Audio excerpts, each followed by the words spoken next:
صدري ويسر لي أمري واحلل عقدة من لساني يفقهوا قولي. أما بعد فأعوذ بالله من الشيطان الرجيم.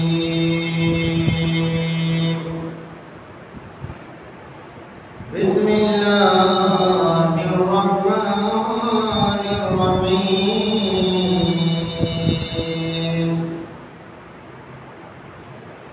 إنا بلوناهم كما بلونا أصحاب الجنة إذ أقسموا ليصرمنها مصبحين ولا يستثنون وطاف عليها طائف من ربك وهم نائمون فأصبحت كالصريم فتنادوا مصبحين أن اغدوا على حرثكم إن كنتم صارمين.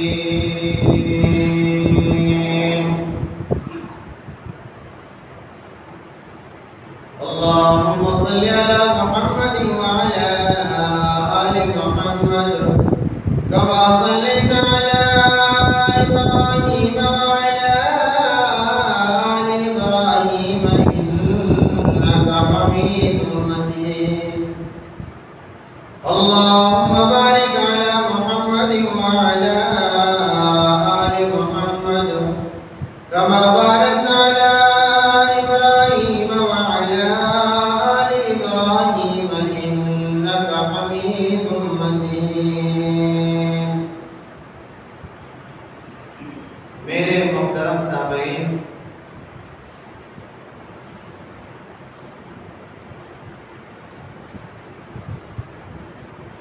آج کا موضوع ہوگا ایک سوال کا جواب، ایک اشکال کا جواب۔ عموماً لوگوں کے ذہن میں یہ بات آتی ہے کہ ہمیشہ کافروں پر اللہ کا عذاب آتا ہے۔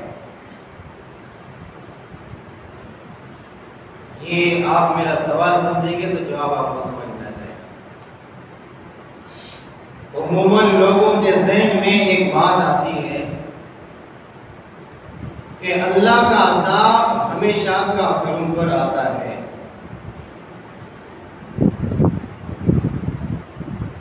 یہ لوگوں کے ذہنوں میں یہ بات کیوں آتی ہے؟ خوب غور سے سمجھو۔ جب میرا سوال آپ کے سمجھ میں آیا تو انشاءاللہ جواب بھی آپ کو سمجھ میں آ جائے گا۔ یہ سوال لوگوں کے ذہنوں میں کیوں آتا ہے؟ اس لیے آتا ہے کہ ہم نے قرآن میں قوم نوح کی ہلاکت کا ذکر سنا ہے۔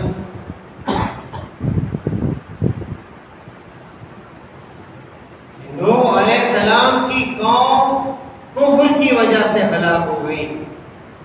تب ہم سمجھے کہ ہلاک صرف کافر ہی ہوں گے، اللہ کا عذاب کافروں پر ہی آئے گا۔ اسی طرح ہم نے سنا کہ قوم شعیب پر اللہ کا عذاب آیا ان کے کفر کی وجہ سے۔ وَإِلَىٰ عَادٍ أَخَاهُمْ هُودًا، اور قوم ہود پر اللہ کا عذاب آیا ان کے کفر کی وجہ سے۔ اور اسی طرح فرعون بھی تباہ و برباد ہوا، اللہ کے عذاب میں غرق ہوا، وہ بھی کافر ہونے کی وجہ سے۔ ابھی پوری زندگی ہم نے یہ واقعات سنے ہیں کہ اللہ کا عذاب ہمیشہ کافروں پہ آیا ہے۔ اب ہم یہی سمجھیں گے کہ اب بھی ہمیشہ اللہ کا عذاب کافروں پر ہی آئے گا، مسلمانوں پر اللہ کا عذاب نہیں آئے گا، ہماری یہ سوچ۔ جبکہ معاملہ ایسا نہیں ہے، قرآن مجید میں ایسے بھی واقعات مجھے اور آپ کو ملیں گے کہ وہاں پہ مسلمانوں نے بھی نافرمانی کی، اللہ کا عذاب ان پر بھی آیا۔ بات سمجھے کہ نہیں سمجھے؟ کافر نہیں تھے، چلو حضرت نوح علیہ السلام کی قوم کافر تھی، اس پر اللہ کا عذاب آیا۔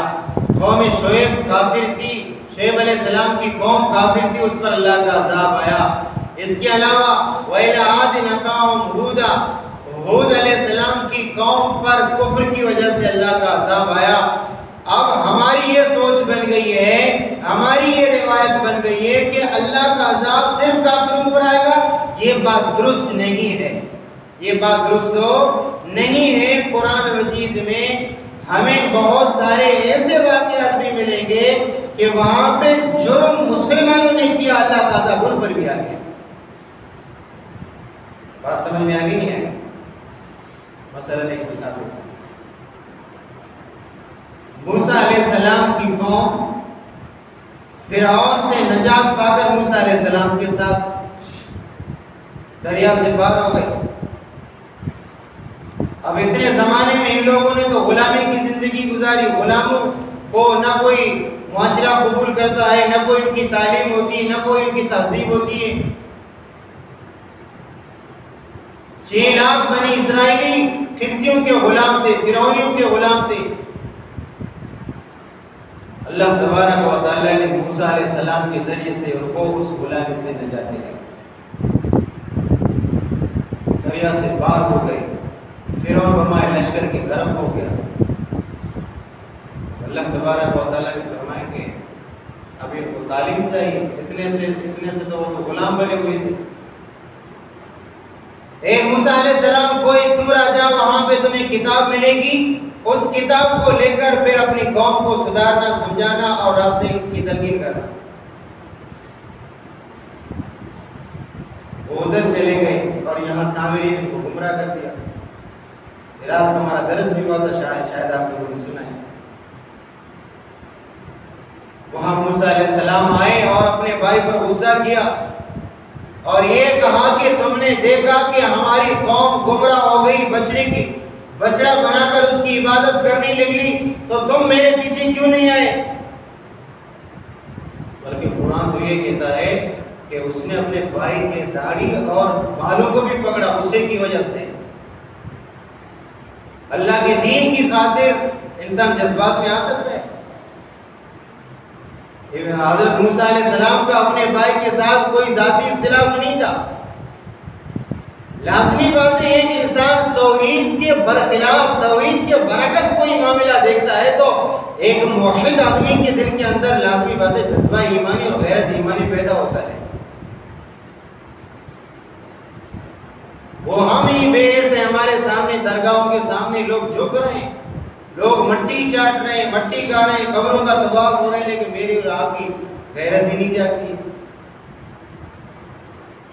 اب کئی درگاہوں میں جا کر دیکھیں، عورتیں ہیں، دوپٹہ بھی نہیں ہے، قبروں کے سامنے جا کر جھکتے ہیں، ان کو پھر بھی جا کر دیکھو کہاں سے سندھ سے، کہاں پتہ نہیں دیہاتوں سے آتے ہیں، 20-30 ہزار کی گاڑی کر کے آتے ہیں، کہاں لے کے جانے اس کو ادھر کمال کے لیے ان کو پھر لے کے جانا، قبروں کا سجدہ کر کے سارے مرد بھائی بہن سارے گئے۔ ایمان نہیں ہے، کفر ہے دل کے اندر۔ آدمی کے دل کے اندر ایمان ہو تو یہ پیشانی صرف اللہ کے سامنے جھکنی چاہیے۔ پیشانی کا خالق اور مالک کون ہے؟ اللہ ہے، اور جھکنا بھی اس کو اللہ کے سامنے چاہیے۔ نبیوں کو سجدہ کرنا بھی جائز نہیں ہے، یہ پیر فقیر کون ہے؟ اور اللہ کے نبی نے تو بدعا فرمائی، اللہ یہود و نصارہ کو ہلاک کرے، تباہ کرے، برباد کرے کہ انہوں نے اپنے نبیوں کے قبر کو سجدہ کیا، اللہ میری قبر کو سجدہ کرنا بنانا۔ اللہ کے نبی کی یہ دعا قبول ہو گئی۔ آج جو جھکنے کی کوشش کرے گا تو ان کو پیچھے چلتے لگے گا۔ دوبارہ موسیٰ علیہ السلام کا جذبے میں آنا، یہ اس کی ایمانی غیرت تھی، اور اس نے اپنے بھائی کی داڑھی کو اور بالوں کو پکڑ لیا۔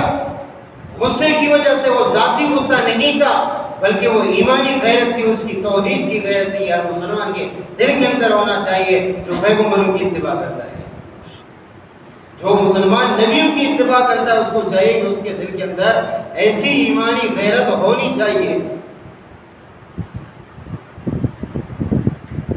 اگر ایسی ایمانی غیرت نہیں ہے، لاکھ سجدے کرے، پوری زندگی کالا نشان بنایا اپنے چہرے پر، لیکن اس کا عقیدہ درست نہ ہو تو یقیناً یہ عبادت اس کے کام نہیں ہے۔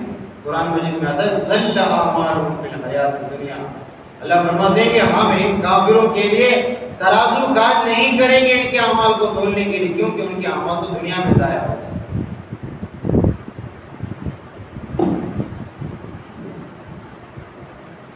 بہرحال موسیٰ علیہ السلام غصے میں آ گئے۔ پھر اس کے بعد موسیٰ علیہ السلام کو اللہ تبارک و تعالیٰ نے فرمایا قوم کو کہو توبہ کرو، قوم کو کیا کہو؟ توبہ کرو۔ لیکن ایسے آپ کی قوم کی توبہ قبول نہیں ہوگی جن لوگوں نے بچڑے کی عبادت کی ہے، بچڑے کو اپنا معبود بنایا ہے۔ توبہ کے ساتھ ساتھ یہ لوگ جنہوں نے عبادت نہیں کی ہے، یہ تلوار اٹھا کر ان کی گردن الگ کر دے، تب جا کر ان کی توبہ قبول ہوگی۔ ہم تو گناہ کریں، گناہ کرنے کے بعد اللہ توبہ تو توبہ معاف۔ پچھلی حکومتوں میں ایسا نہیں ہے۔ یہاں پہ تو یہ ہوا نا، دو طبقے تھے، کچھ نے تو ان کی عبادت کی، بچڑے کی عبادت کی، اور کچھ لوگوں نے عبادت نہیں کی۔ اللہ نے فرمایا کہ ان کو کہو تمہاری توبہ اس وقت قبول ہوگی جنہوں نے سجدہ نہیں کیا ہے، وہ تلوار اٹھا کر تمہاری گردنیں الگ کر دیں، تب جا کر تم آخرت کے عذاب سے بچو گے۔ نہیں تو صرف زبانی آپ نے اگر ڈرائیوروں کی طرح توبہ کیا نا، کان لگا گیا اللہ میری توبہ، اللہ میری توبہ، دل میں توبہ ہے نہیں، زبان میں توبہ ہے نہیں، اللہ میری توبہ، اللہ میری توبہ، یہ توبہ نہیں ہے۔ کان کو ایسے کھینچنا یہ توبہ نہیں ہے۔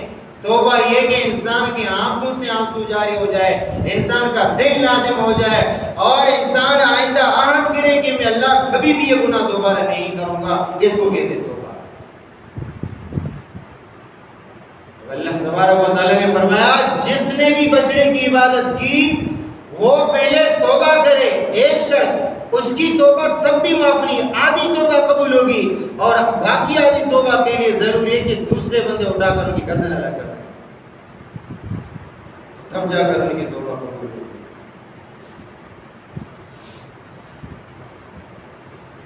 تو میں نے آپ کو یہ کہا کہ دیکھو، صرف ہم نے یہ سوچ رکھا ہے کہ کافروں پر اللہ کا عذاب آئے گا۔ ہم نے نوح علیہ السلام کی قوم کو دیکھا، اس پر اللہ کا عذاب، اور قوم ہود کو دیکھا، ان پر اللہ کا عذاب، قوم شعیب کو دیکھا، ان پر اللہ کا عذاب، قوم صالح علیہ السلام کی قوم کو دیکھا، ان پر اللہ کا عذاب۔ ہم نے یہ سمجھا کہ صرف کافروں پر اللہ کا عذاب آئے گا، مسلمان لوگ بڑے خواب خرگوش میں سوئے رہیں، کچھ بھی نہیں ہوگا۔ نہیں نہیں، مسلمانوں پر بھی اللہ تبارک و تعالیٰ کی گرفت آ چکی ہے۔ کسی کو قتل کرنا، اپنے ہاتھوں سے کسی کو قتل کرنا، یہ معمولی سزا ہے۔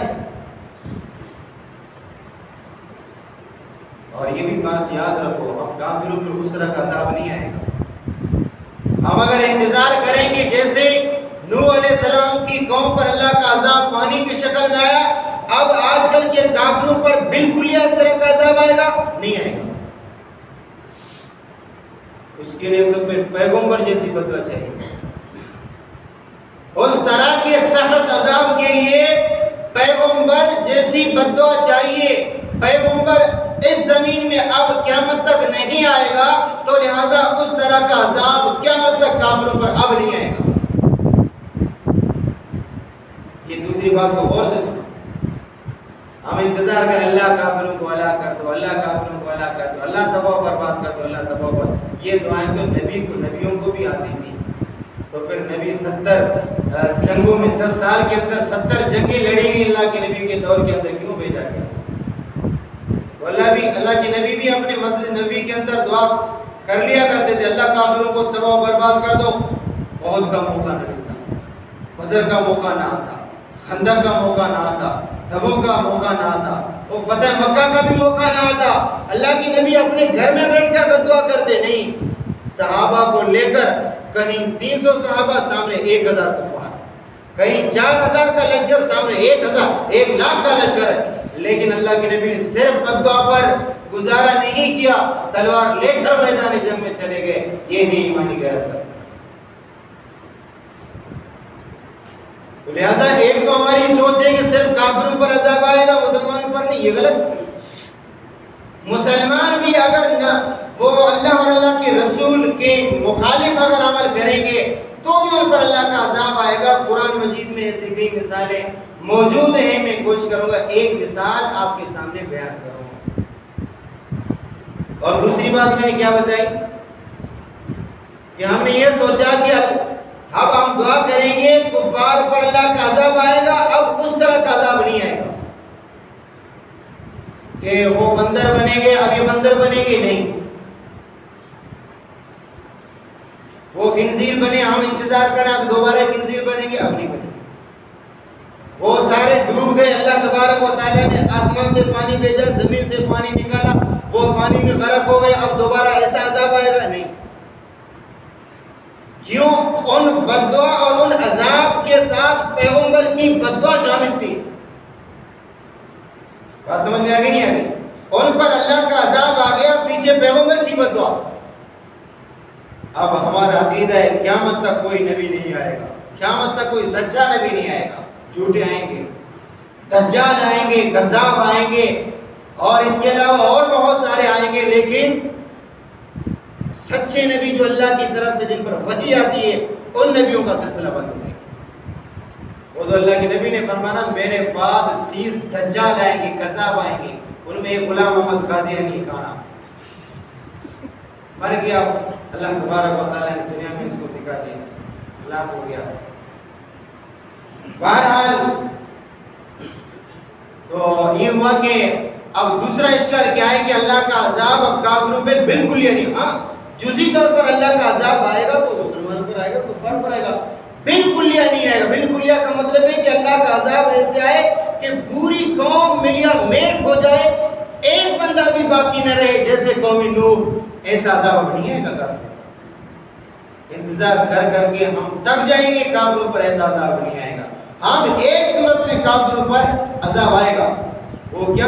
میرے اور آپ کے ہاتھوں سے اللہ کو رسوا کرے گا، لیکن میرے اور آپ کے اندر کچھ طاقت ہونی چاہیے، میرے اور آپ کے اندر کچھ طاقت تو ہونی چاہیے۔ 70 سالوں سے آپ دیکھیں کشمیر میں کیا ہو رہا ہے، اور ہم تو ہر سال وہ کشمیری کے لیے صرف 1-2 گھنٹے کا محفل لگا کے، مجلس لگا کے کشمیر بنے گا پاکستان، کشمیر بنے گا پاکستان، یہی تو دن کو تو یہ نعرہ لگا رہے ہیں، اور صبح کشمیر میں ظلم کون کر رہا ہے؟ انڈیا کر رہا ہے، رات کو ہمارا یہی نوجوان انڈین فلمیں دیکھ رہے ہیں۔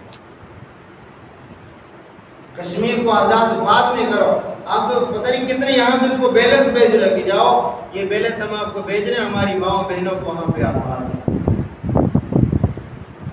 زبانی تو ہم یہ کہیں گے نا ان کو آزاد کریں گے اپنی ماؤں بہنوں کو، لیکن جو ظلم کر رہا ہے، جو طبقہ ظلم کر رہا ہے، تو ہم کس طریقے سے ان کے ساتھ تعاون کر رہے ہیں؟ ہم ان کی فلمیں جب تک نہیں دیکھتے تب تک ہمیں تو نیند نہیں آتی۔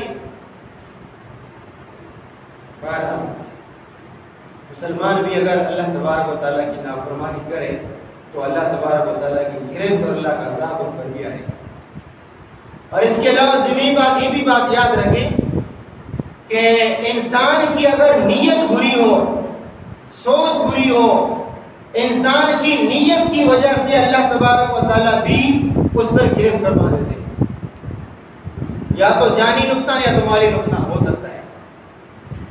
انسان کو چاہیے کہ انسان اپنی نیت درست کرے، انسان کی اگر چاہے مسلمان ہو چاہے کافر ہو، اس میں کوئی تخصیص نہیں ہے، اگر مسلمان ہو اس کی نیت درست نہیں ہے۔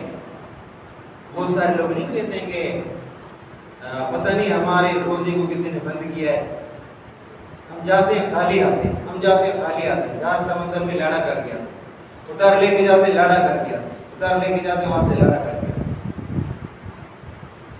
ایک تو یہ ہے کہ یہ تو ایک سبب تو میں نے بار بار بتا دیا کہ ایک تو یہ کہ اللہ نے ہمیں مال دیا، ہم نے اللہ کا حق ادا نہیں کیا، مجھے اور آپ کو اللہ نے وکیل بنایا، میں اور آپ وکیل کے قابل نہیں رہے، اللہ نے وہ پیسہ مجھ سے نکال کے دوسرے کو دے دیا۔ آپ کوئی وکیل رکھیں گے، وکیل آپ کا ناکام ہو آپ کے کیس جیتنے میں، تو آپ اس وکیل کو معزول کر کے دوسرے کو وکالت سونپ دیں گے۔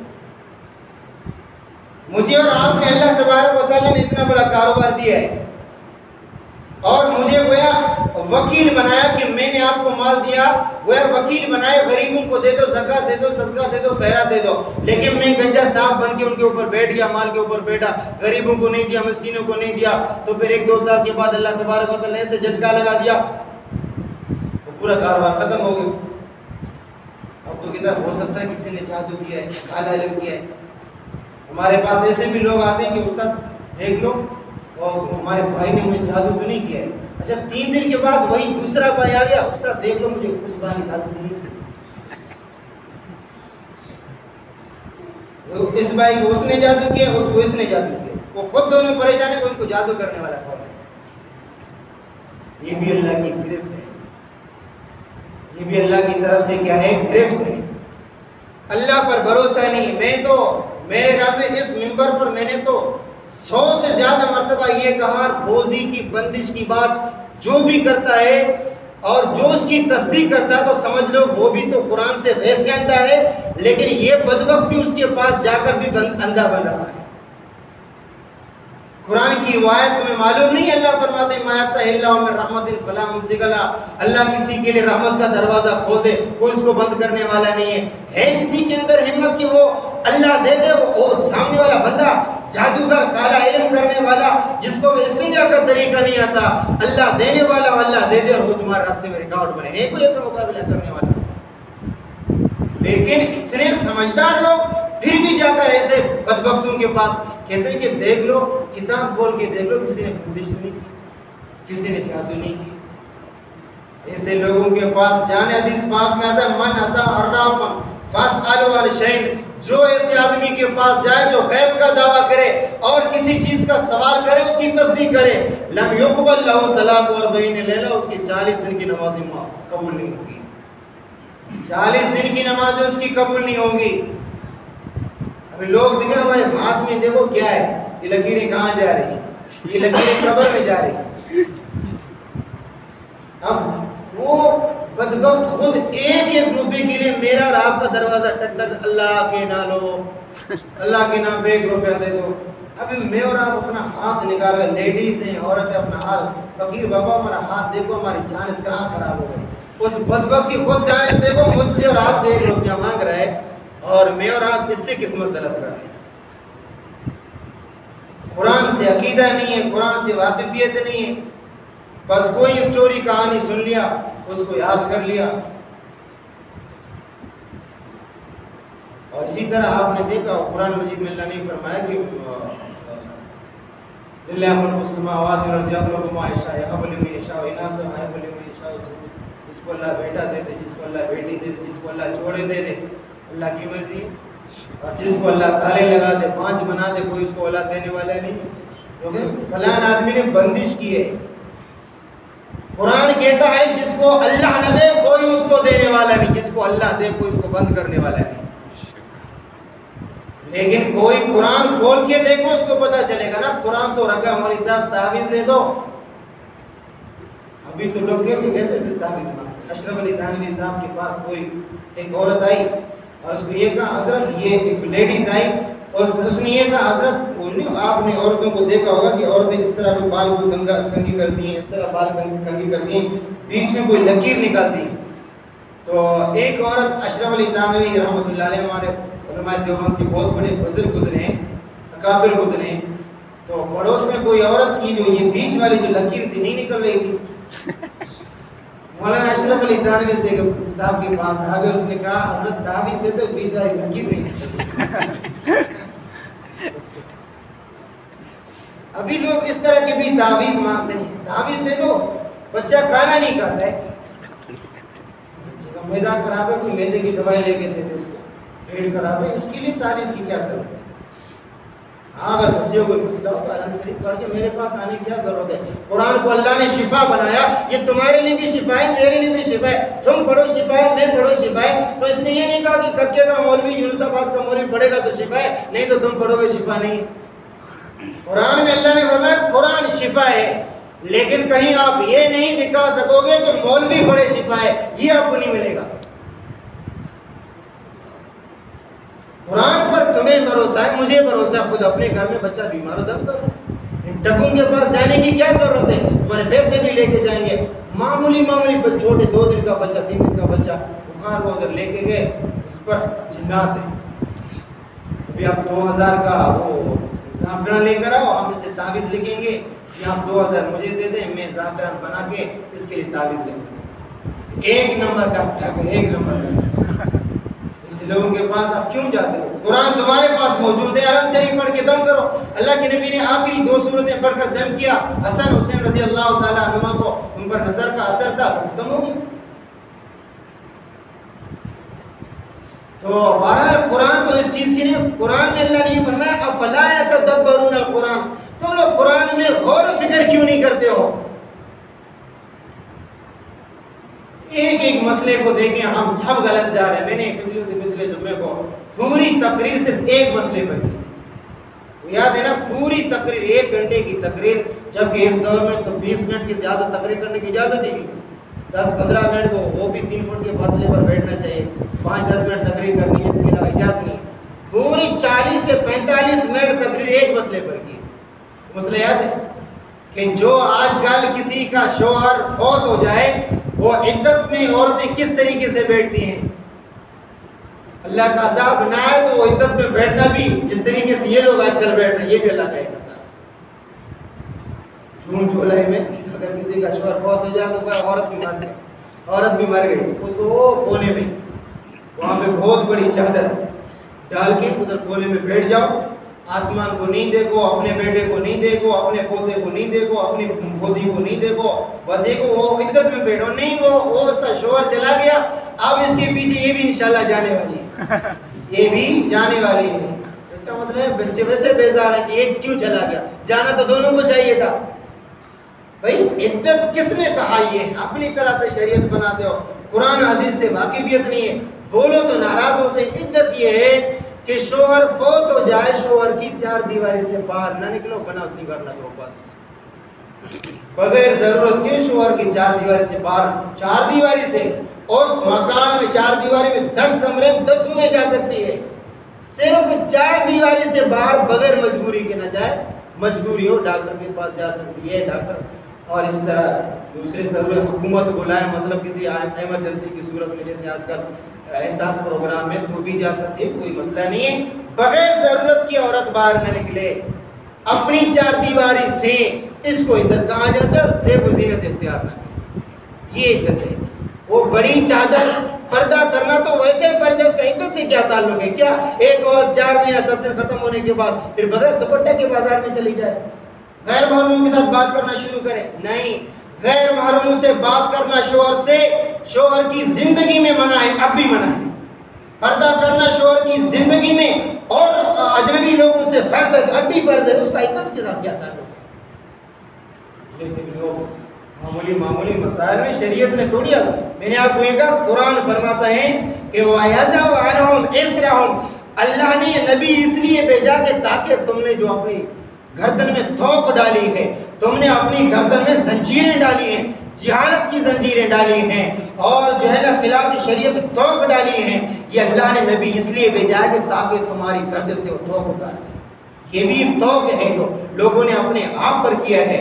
اور میں نے آپ کو یہ بھی کہا، کچھ لوگ جو آخری دن ہوتے ہیں تو سارے کے سارے محلے والے جمع ہوتے ہیں اور جا کر وہ آج جو عدت سے نکلنے والی ہے، ٹھیک ہے، عدت سے نکلنے والی بھلے نکلے، کیا اس کے لیے گھر سے باہر جانا ضروری ہے؟ عدت سے نکلے باہر بس آ جائے، جیسے اپنے بچوں کے ساتھ بات کرتے اس کی نہیں ٹانگ کو باہر رکھنا ضروری ہے۔ ایسی کوئی بات نہیں ہے کہ سارے عورتیں اس کو پکڑ کے اور گیٹ سے باہر تھوڑا سا لے کے جائیں، کوئی عدت ختم ہو گئی واپس لے جائیں، ایسا کچھ نہیں ہے، عام انسانوں کی طرح چلو کرو، ایسی کوئی بات نہیں ہے۔ یہ لوگوں نے ناسمجھی کی وجہ سے کہا ہے، لیکن میں یقین سے کہتا ہوں اس مسئلے کے وضاحت کے بعد بھی لوگ اسی طریقے پر عمل کریں جو ان کے ذہن میں قرآن پر ہے۔ بھروسہ نہیں، قرآن کو فقط لکھو، آپ پانی میں ڈال دو، پی لو، بس تمہیں شفا ملے گی۔ بہرحال ایسی نیت سے تم باہر سے ایک مٹھی اگر آپ ریتی بھی کھاؤ گے نا تم بولو میرے پیٹ میں شفا ملے گی. جس طرح انسان کا عقیدہ ہوتا ہے تو اس طرح اللہ فیصلہ فرما دے. بہت سارے لوگوں کو آپ نے دیکھا قبر کی مٹی چاٹتے ہیں, ان کو بھی شفا ملے گی. اللہ فرماتے ہیں نا ابن آدم کے ساتھ میں اسی طرح کا معاملہ کروں گا جو وہ میرے ساتھ عقیدہ رکھتا ہے.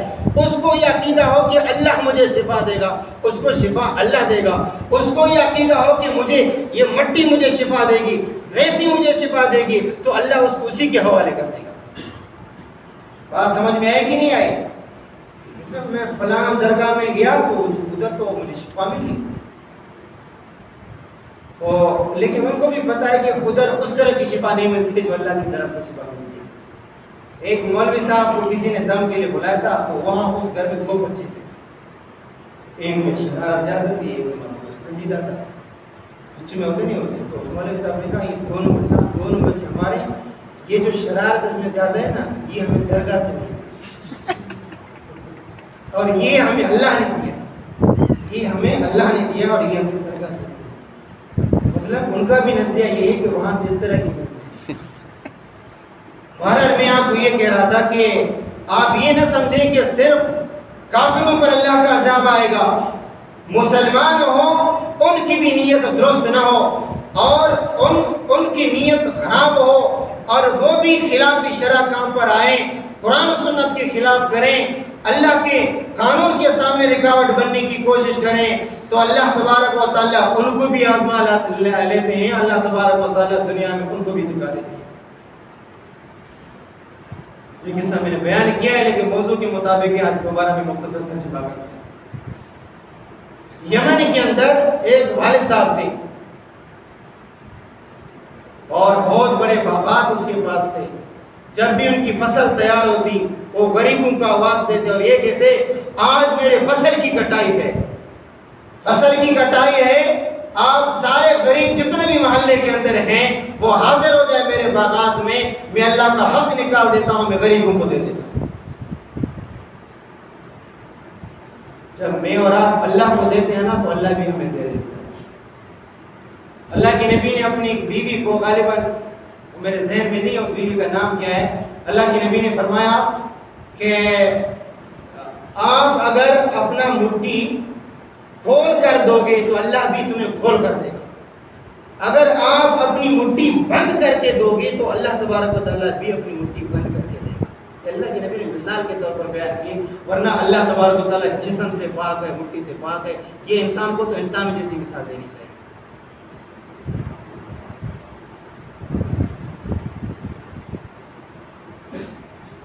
جیسے یہ تو میں کہہ رہا ہوں نا کبھی کبھار ہمارے روزگار میں بندش ہوتی تو اس کی وجہ بھی یہ ہے. تو وہ بندش جو ہم سمجھتے وہ بندش نہیں, اللہ کی طرف سے بندش. اس کی وجہ نقصان, اس کی وجہ ایک تو وجہ میں نے آپ کو بتا دی کہ اللہ نے مجھے اور آپ کو وکیل بنایا, وکالت کے ہم لائق نہ بنے تو اللہ نے ہم سے محمد کو حاصل کر دیا. نمبر 2 نیت جب انسان کی خراب ہو جائے. اور دوسری حدیث میں آتا ہے کہ تم زکات نکالو, زکات نہیں نکالو گے زکات باقی مال کو بھی جلا دے گی, یہ ہے کہ نہیں.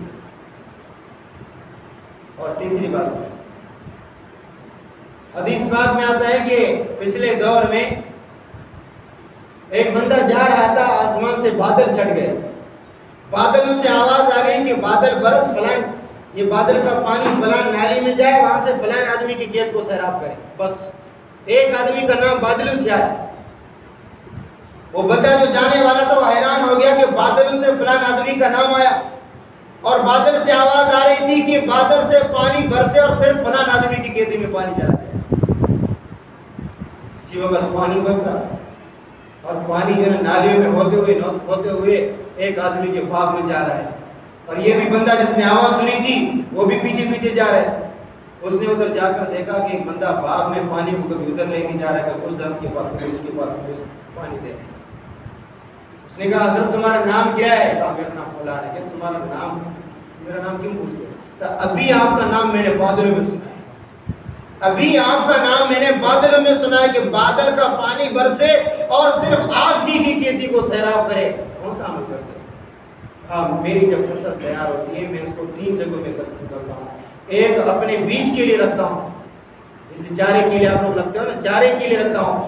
نمبر 2 ایک حصہ اپنے بچوں کے لیے رکھتا ہوں، اور تیسرا حصہ اللہ کے نام پر غریبوں کو دے دیتا ہوں۔ تبھی تو میں نے اللہ کے نام پہ دیا، تو کبھی ایسا ہوا نہیں، اللہ کے نبی نے فرمایا کبھی ایسا ہوتا نہیں، تم اللہ کو دے دو اور اللہ دنیا میں تمہیں نہ دے دے، کبھی ایسا ہوا نہیں۔ تو یہ بھی بزرگ ہر وقت فصل تیار ہوتی، فصل کے کاٹنے کا دن آتا تو اعلان کرتا بھائی غریبوں آ جاؤ، فصل تیار ہے، اپنا حق لینے کے لیے آ جاؤ، فصل میں باغ میں آ جاؤ۔ وہ سارے غریب آ جاتے اور جتنا ان کا حق بنتا ہے ان کے والد صاحب ان کو دے دیتے۔ والد صاحب کے فوت ہونے کے بعد بیٹوں نے کہا ہمارے والد صاحب بیوقوف تھے، دینے کی کیا ضرورت ہے بھئی، خود ہم اپنا فصل ہے، کیوں ہم نے خود محنت کی ہے، کاٹ کے اپنے گھر لے کے جاؤ، جیسے ہم کہتے نہیں کہتے غریبوں کو دینے کی کیا بات ہے؟ غریب خود جا کر کمائے، غریب کو ہم نے دینے کا ٹیکہ تھوڑی ہم نے اٹھایا ہے۔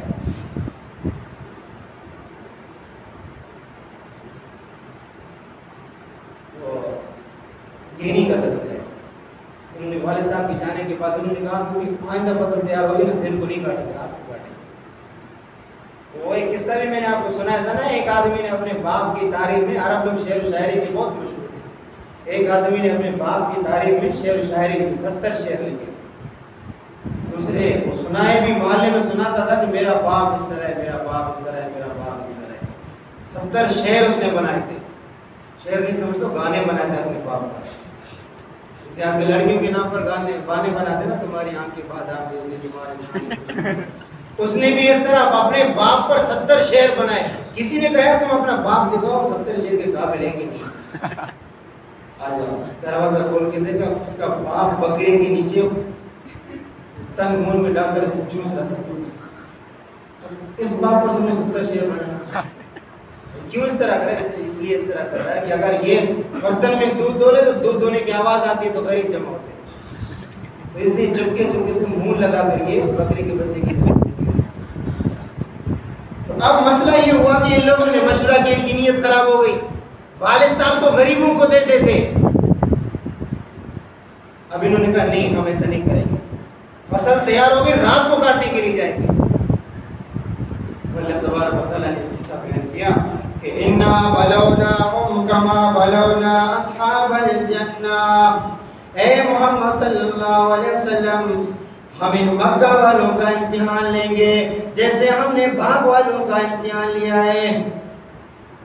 اذ اقسموا لیصرمنها مصبحین، بھائیوں نے قسم کھائی کہ صبح سویرے فصل کو کاٹنے کے لیے جائیں گے۔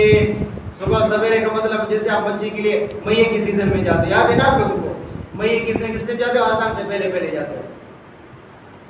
ولا یستثنون، رات کو مشورہ ہو رہا ہے، رات کو مشورہ ہو رہا ہے کہ آذان سے پہلے جائیں گے فصل کاٹیں گے۔ ولا یستثنون، انشاءاللہ بھی نہیں کہا، انشاءاللہ بھی نہیں کہا۔ فطاف علیہا، نیت خراب ہو گئی۔ انسان کی نیت خراب ہو تو اللہ تبارک و تعالیٰ کیسے نقصان دیتے؟ دیکھو، فطاف علیہا طائف، آفت آ گئی رات کو، من ربک، تیرے رب کی طرف سے، فصل پر اللہ کی آفت آ گئی۔ ابھی تو فصلوں پر، پورے پاکستان کے فصلوں پر، بلکہ یہ تو دوسرے ملکوں میں یہ آفت چلی گئی، ٹڈی کا عذاب آ گیا۔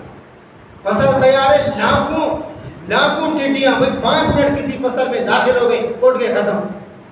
یہ ابھی بھی ہے، یہ ٹڈیوں کا عذاب گیا نہیں ہے، ابھی بھی ہے ملک کے اندر۔ فطاف علیہا طائف، رات کو مشورہ کیا کہ 4 بجے اٹھیں گے، جا کر فصل کاٹیں گے، پھر گھر آپ لے کے جائیں گے۔ اب غریبوں کو، غریب تو دن آئیں گے نا، دن کو آ کر دیکھیں گے تو فصل کٹی ہوئی۔ فطاف علیہا طائف من ربک، اللہ کی آفت آ گئی رات کو، وہم نائمون،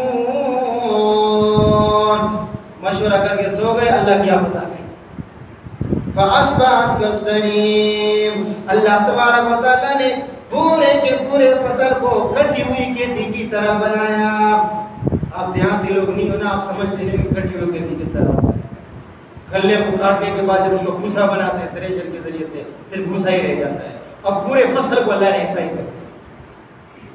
فتنادوا مصبحین، اب 4 بجے کا ٹائم ہے، ایک دوسرے کا آواز دے جلدی جاؤ، وہی ٹائم وہی ہے رات کو جو ہم نے مشورہ کیا ہے نا، اب 4 بج گئے، اب جائیں گے۔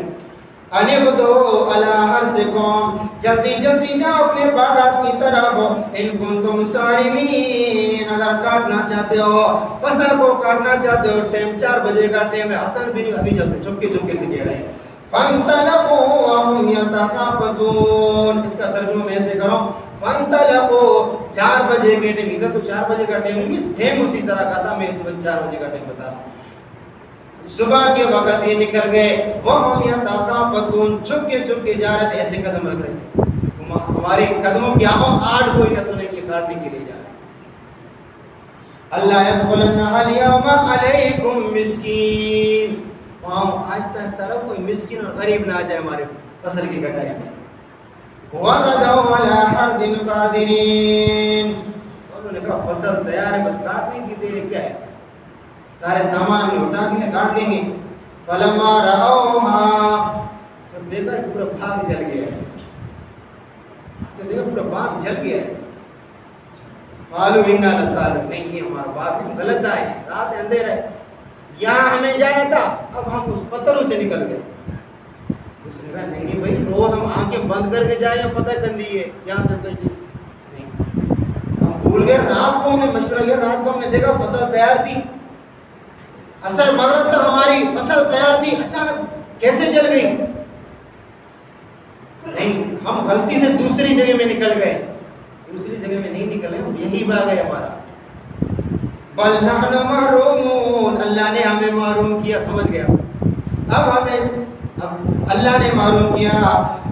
قال اوسطهم، ان میں تو سمجھدار آدمی تھا، اس نے کیا کہا الم اقل لكم لولا تسبحون، وہاں سے روایت کے اندر آتا ہے کہ یہ جو بھائی تھا نا، ایک درمیان سمجھدار بھائی تھا، ان لوگوں کو ٹھوکا تم غلط کر رہے، یہ جو تم رات کو غلط مشورہ کر رہے تھے نا، ایک بھائی نے کہا یہ غلط مشورہ ہے، دن کو کاٹیں گے، ایک سمجھدار بھائی تھا، اس نے ان کو منع بھی کیا، لیکن بلاخر وہ جو بھائی زیادہ تھے وہ غالب آ گئے، ان کا فیصلہ معتبر ہو گیا، لیکن جب چلیں گے تو نہ وہ بچیں گے نہ یہ بچیں گے، فصل تو سب کی برباد ہو گئی۔ قال اوسطهم، سمجھدار ان بھائیوں میں سے جو سمجھدار تھا اس نے کہا لولا تسبحون، اللہ کو تم لوگوں نے یاد کیوں نہیں کیا؟ اللہ کو یاد کیوں نہیں کیا؟ اللہ کو یاد کرنے کا کیا مطلب؟ غریبوں کو یاد کیوں نہیں کیا؟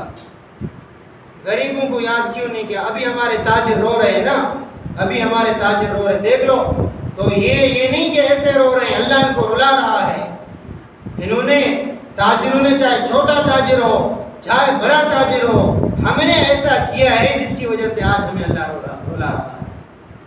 بات سمجھ میں آ گئی نا؟ ایسے اللہ تبارک و تعالیٰ کی آفت نہیں آئے گی، اللہ کا عذاب نہیں آئے گا، یہ تو ہم نے کیا ہے نا کہ ہم پتہ نہیں کیسے کیسے مال بیچ رہے ہیں پیسے کے چکر میں، اللہ ہمارا ہے ہی نہیں کہ ہم اللہ سے ڈریں، بس جو ہمیں پیسہ کمانا ہے، دوسری کی جان چلی جائے، آپ کسی بھی ادارے میں چلیں، دوائیوں والی مارکیٹوں میں چلے، سب 2 نمبر جھالی قسم کی دوائیں بیچ رہے ہیں، بھئی مجھے تو پیسہ کمانا ہے، باقی دوسرا مر جائے کچھ بھی ہو جائے مجھے سے کیا واسطہ ہے؟ دودھ والوں کے پاس جاؤ ادھر بھی ایسا ہے، آٹے والوں کے پاس جاؤ ادھر بھی ایسا ہے، مجھے تو پیسہ لینا ہے، باقی آؤ آپ کا ستیہ نہ کچھ بھی ہو جائے مجھے، یہ سب کچھ چل رہا ہے۔ ابھی سب رو رہے ہیں، اس یہ رونے لگے، اب یہ رو رہے ہیں بل نحن محرومون قالوا سبحان ربنا انا كنا ظالمین، اللہ یہ تیرا قصور نہیں ہے، ظالم ہو گئے، تم نے اگر ہمارا باغ جلایا ہے یہ تیرا قصور نہیں ہے، تیرا ظلم نہیں ہے، ظلم ہمارا ہے کہ رات کو ہم غلط نیت کر کے سو گئے تھے، رات کو ہم غلط ارادہ کر کے سو گئے تھے، اللہ تبارک و تعالیٰ ہم ظالم تھے۔ فَأَقْبَلَ بَعْضُهُمْ عَلَىٰ بَعْضٍ يَتَلَاوَمُونَ، اب ایک دوسرے کو ملامت کر رہے ہیں، اب ایک دوسرے کو ملامت کرنے سے کیا ہوگا؟ قَالُوا يَا وَيْلَنَا إِنَّا كُنَّا طَاغِينَ عَسَىٰ رَبُّنَا، اس آیت سے پتہ چلا کہ یہ لوگ کافر نہیں تھے، مسلمان تھے۔ اب پتہ چلا نا کہ مسلمان پر بھی اللہ کی آفت آئے گی، اللہ کا عذاب آئے گا، سمجھ میں آ گیا کہ نہیں آ گیا؟ کیوں؟ اس لیے کہ جب ان کی فصل تباہ و برباد ہو گئی، انہوں نے کیا کہا عسیٰ ربنا ان یبدلنا خیرا منہا، ہم توبہ کریں گے، ہو سکتا ہے اللہ تبارک و تعالیٰ آئندہ ہمیں بہتر باغ عطا فرمائے۔ اللہ کی طرف رجوع کیا، اللہ کی طرف رجوع کیا، تو اسے پتا چلا کافر نہیں تھے، کافر نہیں تھے، تبھی تو ان کے باپ نے صدقہ کیا نا غریبوں مسکینوں پر۔ عسى ربنا ان يبدلنا خيرا منها انا الى ربنا راغبون۔ ہم اللہ کے سامنے سر جھکاتے ہیں، ہماری توبہ ہے، ہم نے بڑی غلطی کی، لیکن ہمیں آج تک توبہ کرنے کا موقع نہیں ملا۔ یہ اللہ ہمیں دکھا رہا ہے، 3 مہینے سے ہم جیل میں بند ہیں، ہمارا کاروبار تباہ و برباد ہو گیا، لیکن آج بھی دکانیں کھل جائیں وہی کاروبار 3 مہینے پہلے شروع تھا، وہی کاروبار آج بھی ہم شروع کریں گے، بلکہ ہم تو یہ کہیں گے 3 مہینے کا قصر اب ہم 1 مہینے میں نکالیں۔ اللہ فرماتے ہیں کذالک العذاب، یہ تو ایک آفتی والا عذاب الآخرت اکبر، آخرت کا عذاب تو اور زیادہ خطرناک ہے۔ اللہ تبارک و تعالیٰ سے دعائیں کہ اللہ ہماری نیت کو درست فرمائے اور اللہ تبارک و تعالیٰ ہمارے اعمال کو اصلاح کرنے کی توفیق عطا فرمائے۔ وآخر دعوانا